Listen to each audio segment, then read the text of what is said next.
thought there was a really big opportunity to really try to impact change through data. Wasn't a lot of it, around 2012, 2013. Not a lot of groups are using data. BI wasn't really a thing at that point. There's always sort of been these connections with data and marketing and strategy and analytics. But my path into sports and then subsequently what I've done at Trajektory was really more happenstance than planned. Hey everybody, welcome back to this. I'm your host, Shauna Griffiths. And as always, we've got a real talk with a real leader. Today's guest is Alex Kerr. Alex is the founder and CEO and lead data nerd for Trajektory. Trajektory is a sponsorship analytics platform that also drives revenue. And I am just so glad to have you on today. Thanks so much for joining us, Alex. Thanks for inviting me. Couldn't be more excited to hang out and chat. Absolutely. So folks, I always start by telling you how I know my guests. So I was generously introduced to Alex from a mutual friend who's been on the show, Tony Schiller. And Tony has a really wonderful way of connecting with people and connecting people. And so I will also share that I am proud and grateful to share with you folks that I have recently become a strategic advisor with Alex at Trajektory. I just love what you're doing, and I would love for you to start by grounding the audience in what is Trajektory. Wow, that's well, first off, the one and only Tony Schiller Oh, I for know, right? sure. Incredible, I glazed incredible over connector. Yeah, we could do our own podcast in session just on Tony, I'm sure at Just some on point. Tony. Right, but yeah, so Trajektory, that's a big can of worms. But effectively, what it was born out of was a long time ago, I had the opportunity to work for Monumental Sports Entertainment out in Washington, D.C. For anyone who's listening or watching who's not familiar, they're the organization that owns and operates the NHL's Washington Capitals, the NBA's Washington Wizards, WNBA Mystics, Go Sticks. They had AFL teams, arenas, esports, you name it. And I had the cool opportunity to help build the business intelligence team there. And my division of the BI team effectively oversaw primary, secondary research, but also sponsorship data, analytics, and insights. And one of the things that we discovered while we were there was you could report on a couple of things pretty efficiently, social and television data, but there is so much more out there, from emails to web and LEDs and static signs, that typically fell by the wayside and just were very, very difficult to report on. Now, I'm putting this lightly, but effectively I was banging my head against a wall, and our team could not figure this stuff out. So did that for a number of years. We did the best that we could, went to the brand side, and was getting very little data in return for the tens of millions of dollars that we were spending in sponsorship. So I was on the other side of the marketplace at this point, and really just came to this realization that data and insights really in a holistic way with a consistent series of metrics that was really calibrated by market and by team and by brand really was non-existent. So effectively what Trajektory does is we help the world's biggest brands, whether or not they be teams or traditional brands like your Geicos of the world, evaluate their sponsorship impact and actually place a value on it.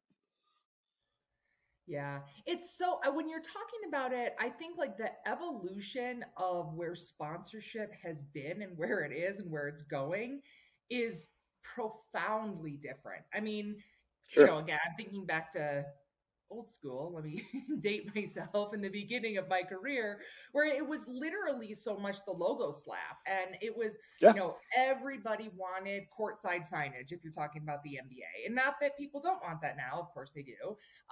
But it's been, and then I feel like there was such a wave of people getting the idea of oh, actually, no, make them mutually beneficial so that both parties are benefiting. And then, I think with the age of social media and all this, it's really forced all this evolution of the discipline of sponsorship. But I think this is this other element that, to your point, hasn't been paid enough attention to, and the dot connecting of it all. And as you talk about a lot, the storytelling of it, right? Because Sure. a sponsorship is really just a bunch of assets if you're not actually telling a story, and if it's actually not working to drive results, to drive growth. So I'm curious, what are your thoughts about that, and how does it help kind of put that next that next like level to that evolution. Yeah, and there's a ton to unpack there, but I'll sort of keep it at a high level and happy to drill down deeper and go down the rabbit hole, the proverbial rabbit hole. Well, first and foremost, it sounds easy to like talk about, right? Where it's like, oh, it's a logo slap. Shouldn't we put data behind that? I think for sure people have wanted to put data behind it, but it's hard, right? At the end of the day, and one of the things that I think makes it really hard is one, a lot of this data lives in disparate systems all over the place, right? Your email data lives one place, your web data lives another.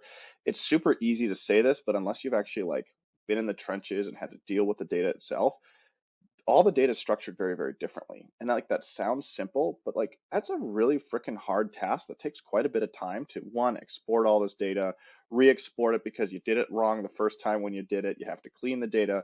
Everything's structured totally differently. So to really get any function and use, like you're preparing this data for hours and hours and hours.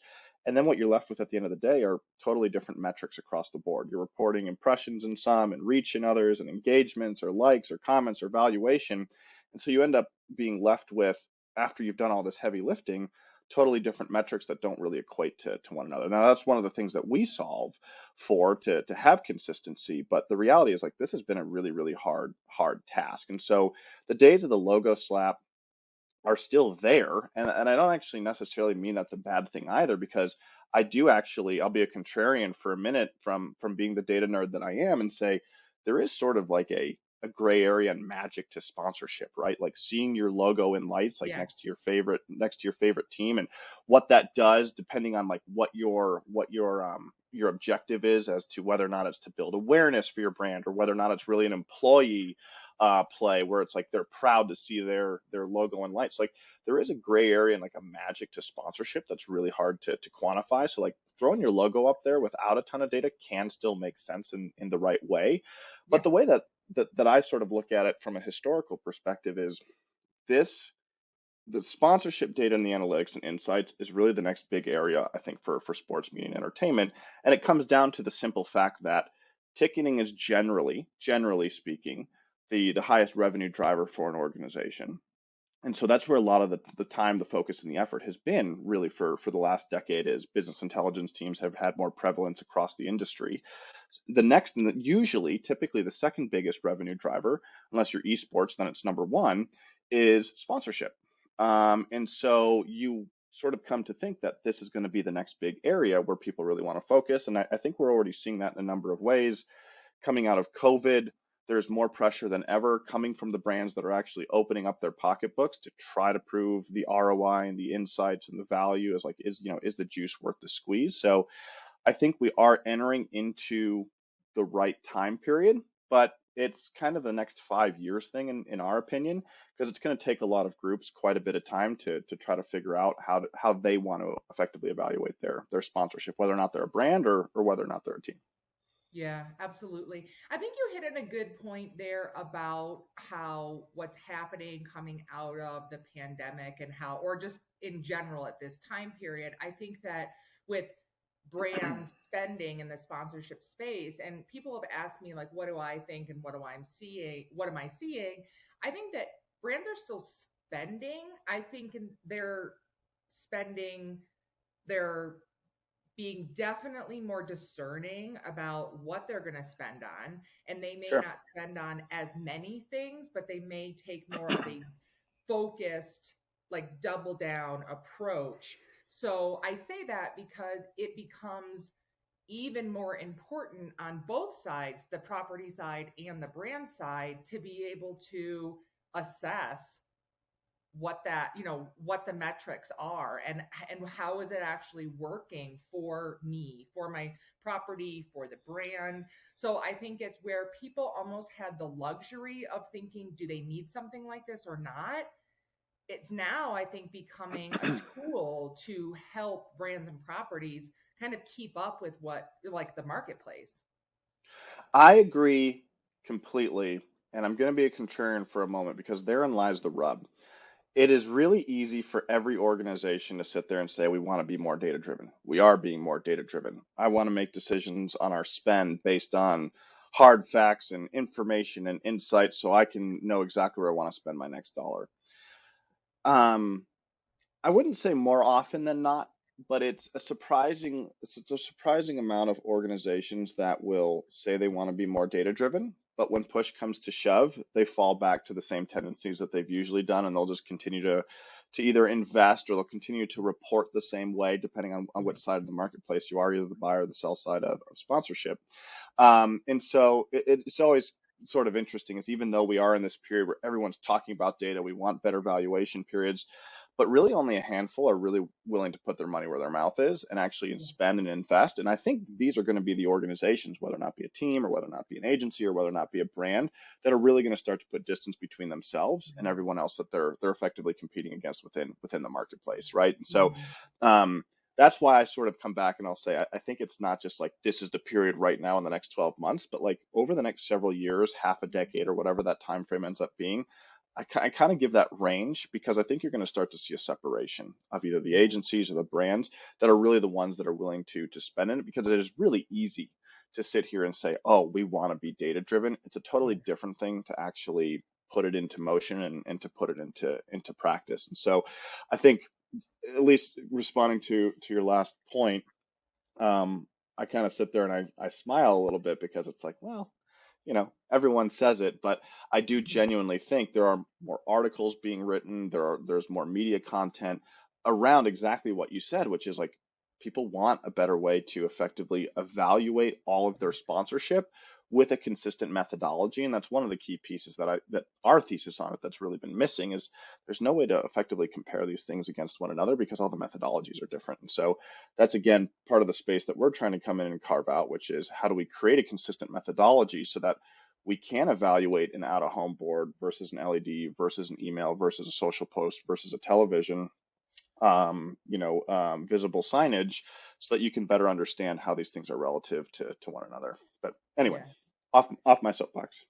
No, no, no. That's actually it's great. As you were talking, it made me think about we're especially what there's so many companies what have gone through recently where there's a downturn in one industry, the tech industry, for example. I'm speaking Hmm. from very close to my own experience right now, where a company then has to start making reductions, and whether that's people or it's tools, it's anything that are representing cost. And so to your point about a lot of times people say they want to be data driven, but then that can be like the first thing to go Sure. when you're like, well, how am I going to cut cost? And so I think from a storytelling perspective, I keep coming back to that thought where I think that if you're in a seat where you are trying to sell sponsorships, or you're trying to make the choice of where you're going to put your dollars for a sponsorship, I think that it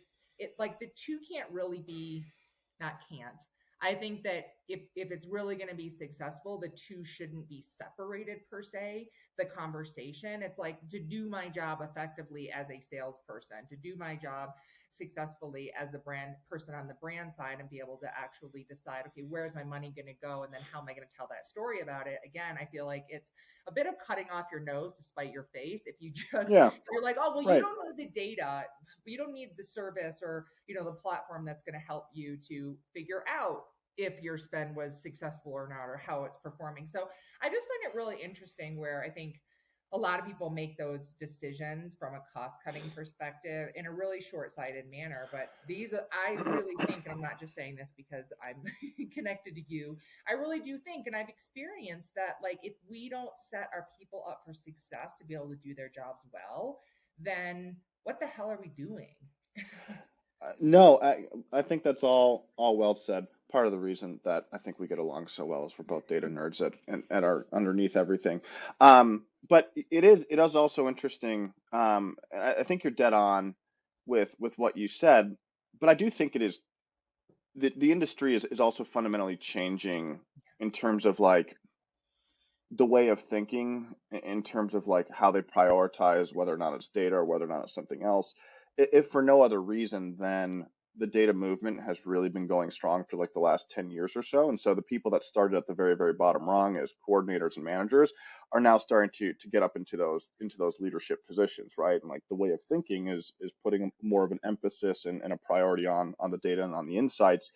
And so by no way, shape, or form are we totally realized, but I do think if you were to compare organizations that were cutting analytics, data, insight in times of downturn today versus 10 years ago, I think there's probably a pretty stark difference in terms of who they're Yeah. prioritizing, in terms of who to keep.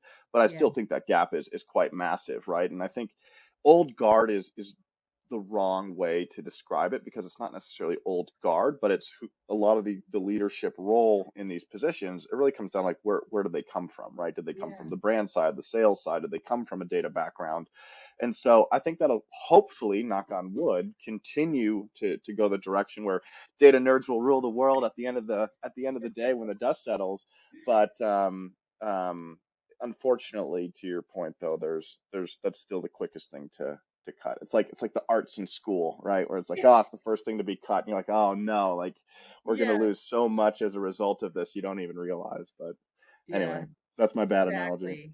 Exactly. I just think, if people are listening and they may see it, they're in their seat and they realize how much, or they're like interested in it. Again, I just think if you're going to fight for a tool that you need to help you do your job, again, I think there's a story to be told there about how, a tool can really help you to be able to do your job successfully. And then at the end of the Shameless day, plug. Shameless plug. what, yeah, Shameless which, plug.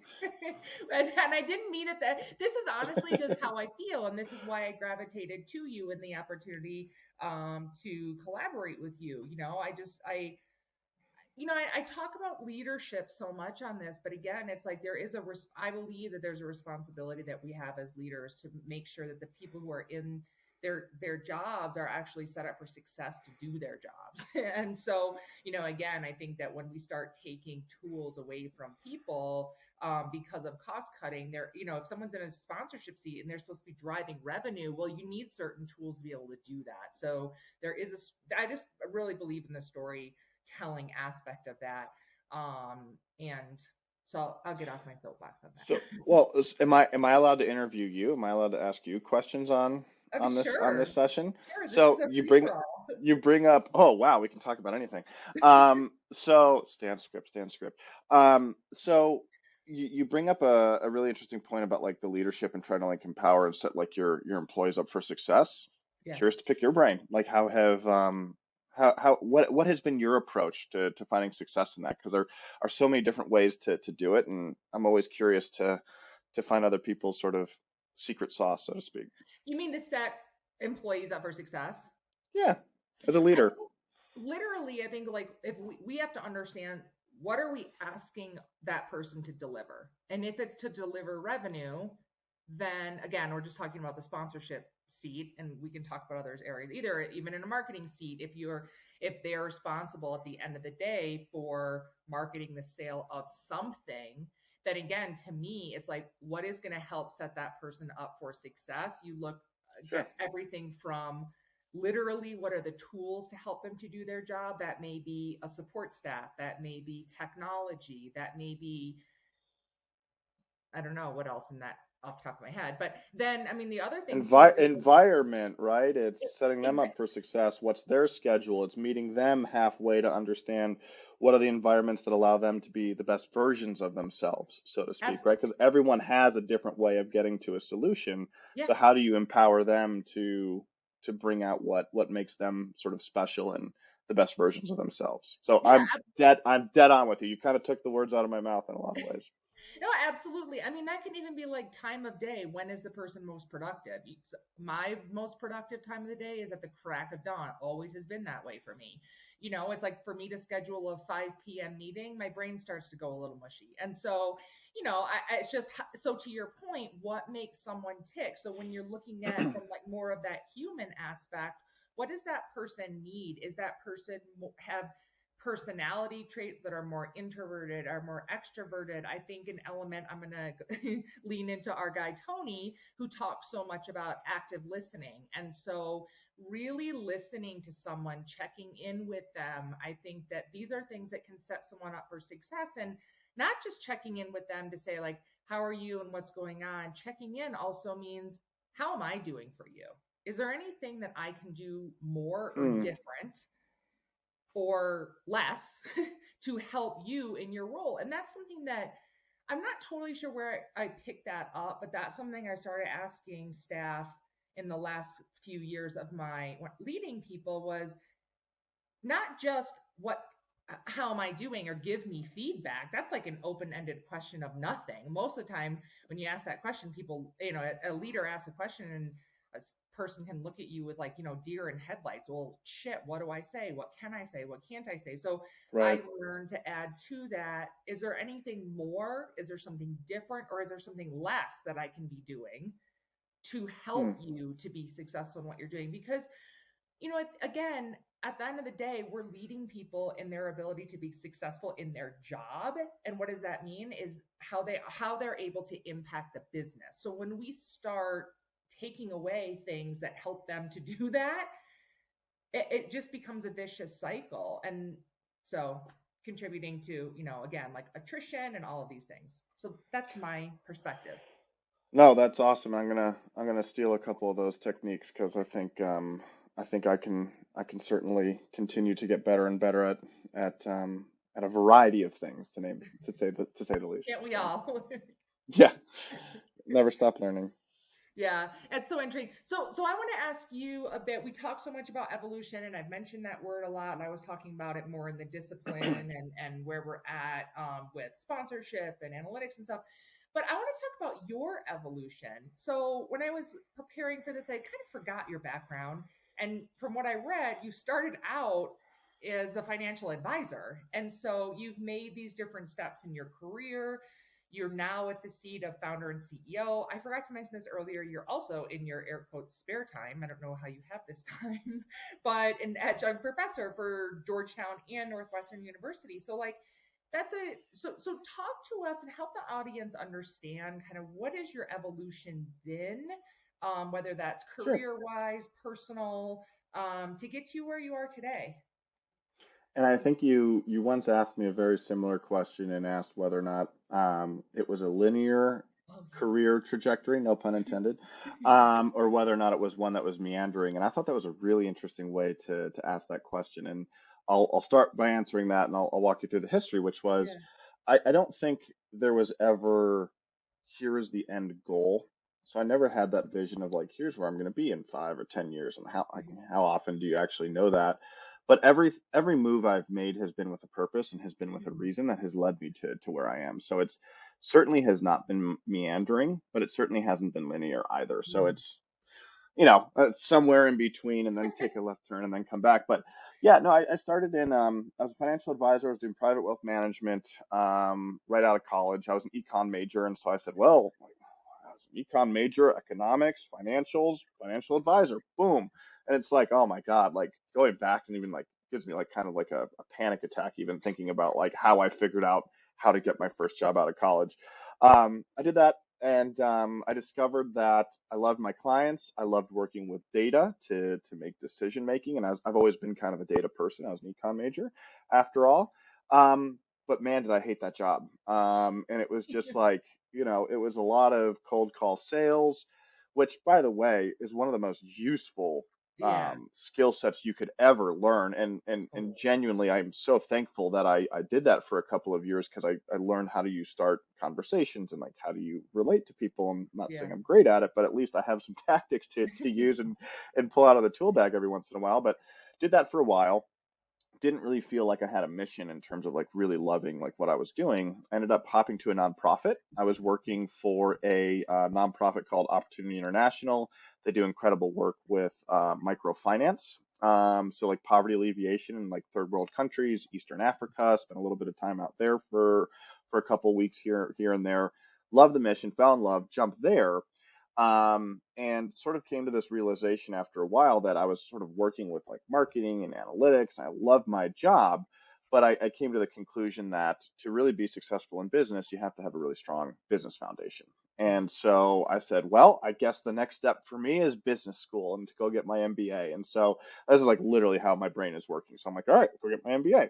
So have an incredible opportunity. We were talking to it before we kicked off today, but was very fortunate to go get my MBA at Fuqua, which is Duke, and feel very fortunate. And I think they made an admissions mistake, but thank goodness they let me in. There's nothing they can do about it now. And I really wanted to go run my own nonprofit, right? And so I wanted to run my own nonprofit, and then I got some advice while I was at school saying if you really want to make a difference in the world, you can help the individual, or you can go be an iBanker for 10 years and you can make a huge impact when you want to do like social entrepreneurship, social impact investing 10 years. And I was like, heck no, I do not want to be an iBanker. And I may have been having a late night coffee with a couple of friends on their couch that night, commiserating as one does over coffee, late night coffee. Over Read coffee. between the lines, read between the lines. And they said, "Hey, what do you like to do?" And I said, "I love data and I love strategy." And they said, "Have you ever thought about working in sports?" And I was like, "No, I have very little interest. I didn't even know this was a thing." And they said, "Hey, the chief marketing officer is a graduate from our program at Monumental Sports. You should reach out to them." So Oh, to make a very, very long story short, I emailed the CMO of Monumental Sports and Entertainment, who is a grad from our program, in the middle of the night, saying, "Hey, I'm Alex. I like data and strategy. Would love to chat if you have any internship opportunities." And one thing led to another, and I was very fortunate where he gave me an opportunity to be an intern. And it was the coolest freaking job. It was marketing, data analytics, and strategy all wrapped into one. And it wasn't like you're bussing tables. Like I was yeah. actually working on real projects, and I'll always be thankful to Mr. Joe Dupriest as a result of that. Yeah. And fell in love with working in the industry because I thought there was a really big opportunity to really try to impact change through data, because there just wasn't a lot of it, around 2012, 2013 when I was there. Not a lot of groups are using data. BI wasn't really a thing at that point. Yeah. And I was fortunate, got invited back full time, did that for about 5 years, worked for a couple really smart people while I was there. And the rest is history. So, yeah, that's why I sort of say like there's always sort of been these connections with data and marketing and strategy and analytics. But my path into sports and then subsequently what I've done at Trajektory was really more happenstance than planned. So I know that Yeah. was long-winded, but No, hopefully it some was colorful great. context. It was great. And the thing I just want to point out is as people in the audience are listening, you often hear people say like it's so hard to get into sports, and it can be. And I will say that the approach you took is is interesting, because like similarly in a way, it was just me being persistent and very proactive. I was literally like banging down doors at the MBA office when I You started need my to. yeah, to get in. But I think like again, if you want to be in a space or you have some interest, I can't say enough how important it is to like just reach out. I mean, because I think there are a lot of people who are in those suits who do want to have a conversation and who do want to consider new talent. And I think that so anyway, I think you bring up a No, so you actually bring up one really important piece, and it's a part of the story that I left out. So mm, I was incredibly lucky to have gotten that internship.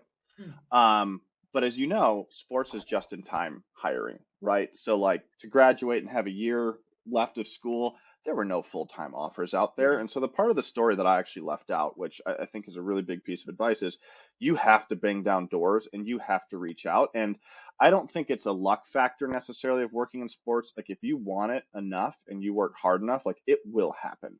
yeah, And the part of the story that I left out was between my internship and the full-time gig a year later, I as a student reached out literally to over 300 people in the industry, at least two people at every single organization. I spent hours like hacking the code on what their email address was, and I reached out and I said, "Hi, I'm Alex. I'm a student. I'd love to just pick your brain and better understand like what you do."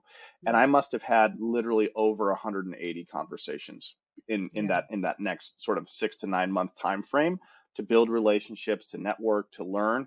And so when those jobs eventually came up, people were thinking of me, or alternatively, I could reach out to anybody at just about any organization, but and just say, "Hey, there's a job open." But Yeah. there was a lot of freaking work that went into actually getting that full-time job. So I accidentally backed my way into an internship, and I'm very, very thankful for that. But yeah, it's a lot of freaking work if you want to work in the industry, and you have to have a good reason to do it. Don't work in the Totally. industry just because sports is cool. What you hear so often, like, you have to have a real reason. It's an industry that's here to make money at the end of the day, just like anything else. So you have to love what you're doing, or else Yeah. you're going to wash out pretty quickly. Yeah, it's so true. That persistence in trying to get it. And I paused on I'm going to pause on that just for a minute because again, we have people who listen and the majority of people who listen I think are more of that older, more experienced, I'll say. But at the same time there are people who are of the younger generation who are listening and who have been on the show and stuff. So I think that that message of like if you're trying to get in or you're in and you're trying to get that next level, that like incredible persistence.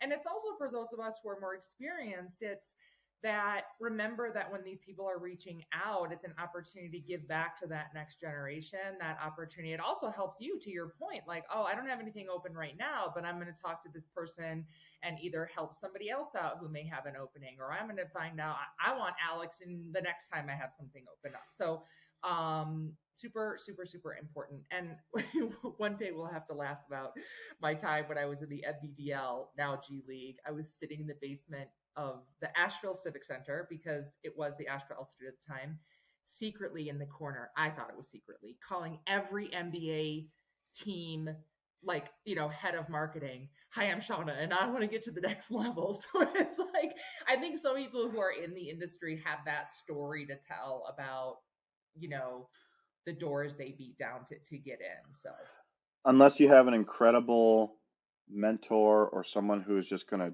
drag you along, you gotta work hard to make your own luck, right? And that's a yeah. really easy thing to say.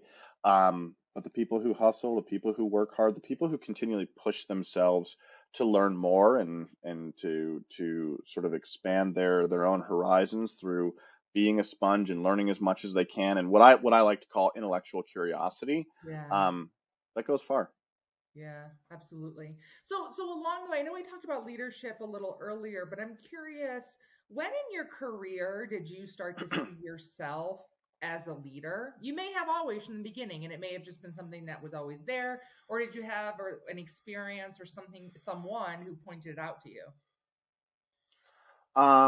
Great question, and I think I actually probably knew that this one was coming. But wish I had a better prepared answer. No, I think it does kind of feel funny to say like, oh, I'm a leader, by the way. So like, yeah, like I know that, I run teams and I've hired many, many people in my past, but it's always still kind of weird to be like, oh, I'm a big time leader or mentor or whatever. Um, I'm a big believer in servant leadership. Hmm. That's a lot of my style. I like to run really, really flat organizations, and I think I felt. I'll say it this way. I think I really felt empowered to go make decisions and lead a team. I'll put it Yeah, that way right, during right. my time at Monumental, and I had really great encouragement from bosses that I originally my first bosses there, which was actually the chief marketing officer Joe DePriest and my director at the time Tom Nagel were really big on, if you have an idea, go and try it, go and run with it. Don't wait for us to be the ones to tell you yes or no. Like, go break things, right? Obviously, use good judgment and don't do crazy things, but like, go and do it. And especially working on the team side, and I think Monumental is one of the best out there. There's a lot of opportunity to try a lot of different things because resources and people are limited. So if you're willing to put in the time and the effort and try new things, you're able to do it. And I started coming up with ideas and data tracking that I wanted to do that nobody else was working on the marketing side and on the sponsorship side, and building all these reports and insights and working with the sponsorship team to help them make better informed decisions in that storytelling process. And no one was stopping me. And if anything, they kept encouraging me, and I had a team that I was able to manage. And so I'd say sort of surreptitiously, over the several years that I was at Monumental, I just was encouraged to grow and encouraged to lead a team and come up with ideas and not have to wait for other people to say go. I think having that, being empowered to do that, was a really, really big step. And then, I had other bosses, Josh Brickman, Adam Heinz, all cut from a very similar cloth of just saying, take it and run with it like this is your domain. I Yeah. would say that sort of having those great leaders at Monumental really, really shaped, I think, a lot of one, who I am today and how I approach these things, but really gave me my first sort of taste of, hey, like, go lead. Like, Yeah. this is your time to do it. So it's Yeah. great. I was very Yeah. fortunate. Yeah, that's awesome. And I will clarify, when I say when did you realize you're a leader, what I don't mean is, and I think you know, well, you do know, I'm very much also in agreement about servant leadership, and we talked about that earlier in this episode. And so, I what I don't mean is like I'm the boss of everybody and I'm leading Right. people and I'm leading this company. It's the mindset. And to your point, what, like, I think that we have moments in our path where we realize that we have that ability to drive something forward, to initiate something, to, rather than, sitting back and reacting or being told, hey, you need to go do this. And so I think it's almost sometimes like this little bud of a I'm sounding like such a dork with like this flower, like Perfect. Let it out. this, like, I know, right? This like blossoming flower, but it is like a little bit of bud. It's like a spark where you're like, oh, I can actually go lead something, make some magic happen, and then it kind of goes from there. When you realize, I think that you can actually have an impact on the people, on the business. So that's why I think sometimes people are curious, how does someone who's gotten to like a position when you're CEO and founder of a company and you're leading the company and the people, it's like, well, what was the thing that kind of got you started believing in yourself as a leader? Because I think there is an element of, it almost allows you to prove yourself to yourself, and you're like, oh, I can actually do this. So thank you for giving us a little bit of a taste of that. And you talked about your style as servant leadership, so I couldn't agree more on that one.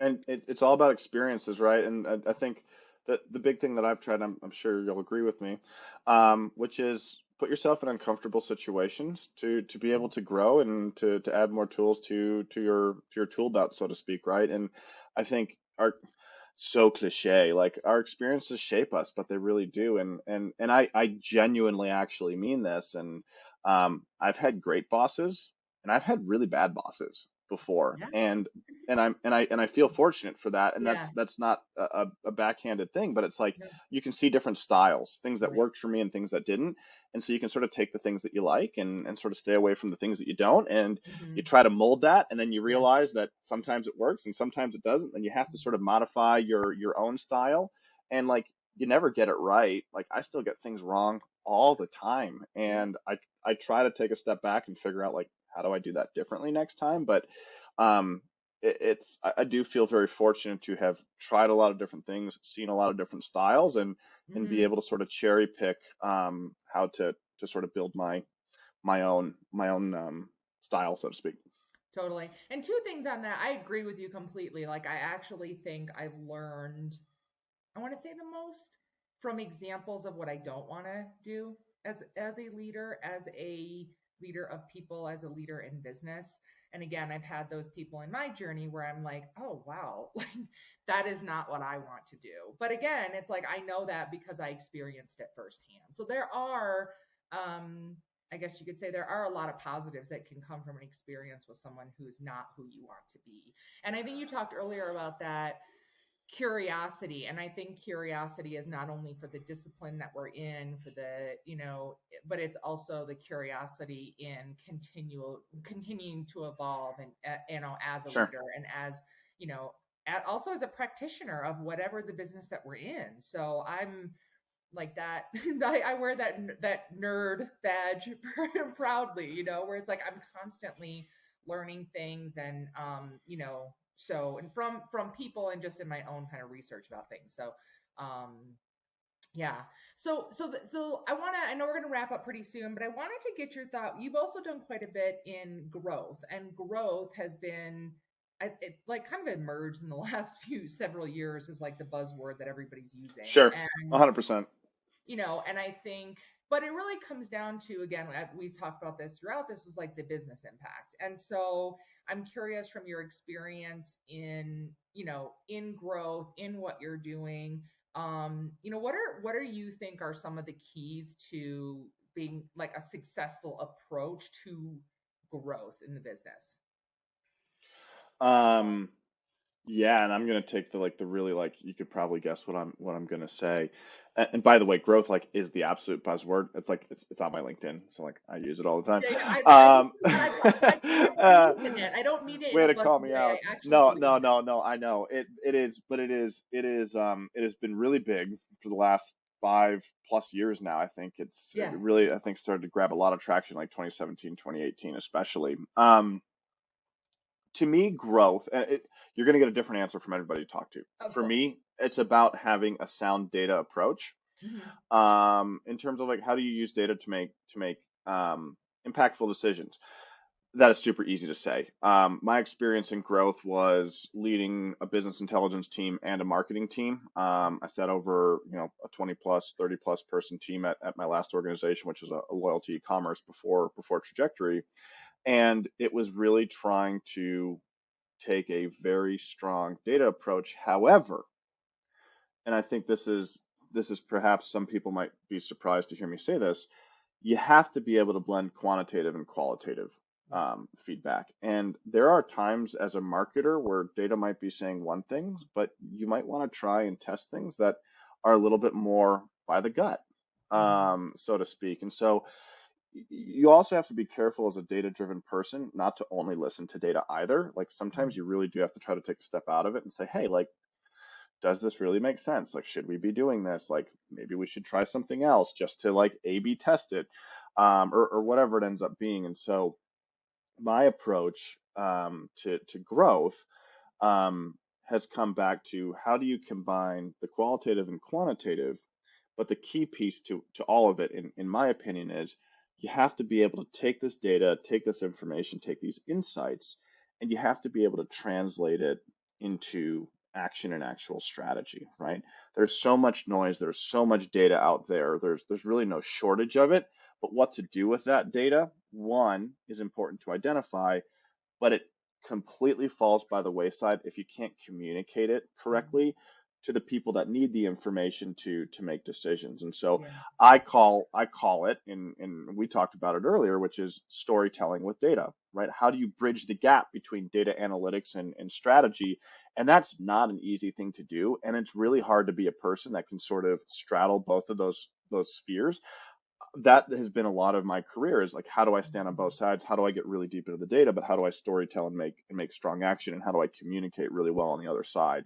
And so growth for me is really the combination of a lot of those things, which is how do you use data to one, how do you use data? How do you to create sort of like what are the next steps to try to be successful using that information, but then how do you communicate it well? Yeah, absolutely. When you were saying that, you said the word insight, and then it sparked me to think about sometimes that insight is, I think, if you're talking about like consumers and what motivates the consumers to take an action. To your point, sometimes you're gonna get to that through that quantitative information, and other times it's that qualitative, that gut Yeah, thing that you can't actually explain or you can't actually put a number to. So I do think that's a really great point. It's that mixture, because I think that actually makes it relevant, and it makes it people can say like, oh, okay, they can see how it can come to life. They can, to your point about that storytelling. So especially the people who are using it then have to actually then go and tell that story. So thank you so much for going there. I know it's such a, I really do believe in the language around growth. Part of the reason why I love it so much is because I think previously if someone was just saying, oh, they would talk about like revenue generation, and it would be very siloed, or driving, engagement or awareness, again very siloed. I think of growth as a much more inclusive, because you really are, when if you're trying to impact all of those things, right. Well, hopefully. it's like when someone asks you, like, what are you doing? You're like, business. Yeah. Like, okay. Like, growth. All right. Like, could I be know marketing, exactly. could be You're like, revenue, could be business intelligence. Like, it could be all those things. Growth is different to every organization, and not only different to every organization, but it's different to like the maturity of that organization. I got my dog popping up here, so he might jump in the background. But but like, right, like if you're a mature organization, growth for you could be retention, Yeah. right? Whereas growth for somebody else could mean we're a budding startup and we need to make revenue, revenue, revenue, and shoot for the moon. So, Yeah. you know, means a lot of Absolutely. things. Yeah, absolutely. Well, I have to tell you, I'm your dog actually made me realize this, which is our time. Your dog's probably coming in being like, "Dad, you gotta get off this because you have something else." So I'm gonna wrap this up. We've hit on so many topics. You've generously shared so much. I really appreciate it. And I think just the if people are like listening to this whole episode, and if there's one or two takeaways that you want to make sure that people have or really think about coming away from it, what would that be? Data doesn't have to be daunting. There's a better way to do things. There's always another way, right? You don't always have to be reliant on what people are telling you. But I think, look, I think from like sort of my background trajectory and like what we've built, like data doesn't have to be daunting. Like we help organizations storytell, and we think we do it in a better way. And I think we're unique because we've actually sat in the seats of the teams and the agencies and the brands, whereas a lot of other tech companies haven't. But then beyond that, I think the thing that I always like to just maybe sort of leave with some thoughts is like hire good humans, work with good people, right? Like life, it sounds so weird to say it, but like life's short. Yeah. Like you can hate your job and whatever, but like surround yourself with good people and like good things happen, right? Whether or not it be your advisors, whether or not it be the people that are your colleagues, work with good humans, and that's more than half the battle. So, yeah, that's my 2 cents. It's awesome. Both great takeaways. I appreciate you so much. I am truly so Appreciate you. honored to be an advisor with you folks. You want to talk about any of the topics that we talked about here? I will make sure that you're able to get in touch with Alex. You can reach out to me or him directly. And I just want everybody to have a great day. Thank you so much. Thanks, Alex. Thank you. Good Yeah. seeing you as always. You too. Bye, everybody.